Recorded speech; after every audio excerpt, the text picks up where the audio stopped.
So the question was, what do I do if I'm good at getting the Kimura grip on top, but I am not having good success finishing, or I don't know what to do with it, or how else to use it? So what do you say, Nelson? So there's 3 finishes that I go for that are like a Kimura, but it's not really Kimura. So these come from the Kimura grip, and it's gonna depend on what reaction I'm getting. So let's say I'm here and Matt just goes to his back and like he starts like hiding his arm underneath. So you're behind, you're actually here. So he's here, he might be grabbing his belt, and I just can't rip this out. I'm here and I'm stuck, and I'm like, I'm gonna go here, I'm not gonna get it. So all I'm gonna do is I'm gonna go from the Kimura to this grip. So I have this one-handed grip, and I'm gonna pull Matt's hand as high as I can, and I'm gonna elevate it here. Phil Davis hit this in the UFC a bunch of times, and it's it's like so clean. So whenever you get into those situations where like they're hiding their hand or they're grabbing their belt, which sometimes happens, is just making that switch and then elevating. Another option that's like more old school, and then this is great against big dudes, is when they're in the front and they're just staying super tight here. What I'm gonna do is my hand is just gonna feed to my bicep, and I'm gonna flatten this person out. Now I have my chest on it. Both my arms are connected. I'm grabbing my triceps and I'm putting pressure down.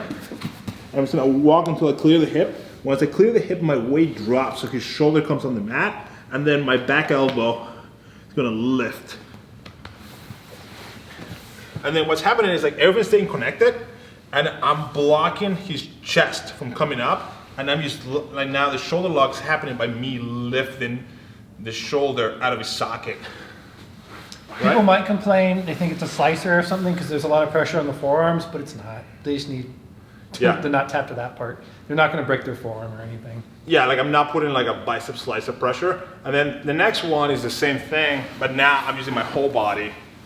Is if I'm here, especially if he's like connecting his hands and stays super tight here, and I can't rip this out, is this leg that's here, and like I can't rip this out. My leg that's here, it's gonna step over.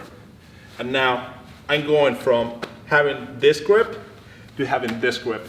Once I have this, I'm gonna post my hand, and it's gonna rotate the mat nice and slow. Or he might tap it right through the roll. And now in this position, I'm gonna squeeze my knees together and I'm just gonna rotate. So same thing, I'm just making the Kimura happen from that bent position. And like, I don't need the arm to be all the way out here to finish. I can finish it from here if I have something else to lock the shoulder in place. Whether it's my ribs on that situation, my chest in the first situation, my wrist in the second situation, and my legs in the third situation. So the first one is like, some people call it like one arm robber, then I have no idea what this is called. You could call it like the I Dream a Genie. I Dream a Genie. She makes a little. And the last one is what, Tarico Plata? Yes. So 3 options, because for a long time the common knowledge is like, oh, you just gotta put the Kimura on your chest, like, put the elbow on your chest and then like drive into it. And like you have like a 220-pound guy that used to play football and bench presses 400 pounds. If they want to keep the arm tight, they're gonna keep the arm tight. Mm-hmm. So sometimes you need to use like your whole body to get where you need to be.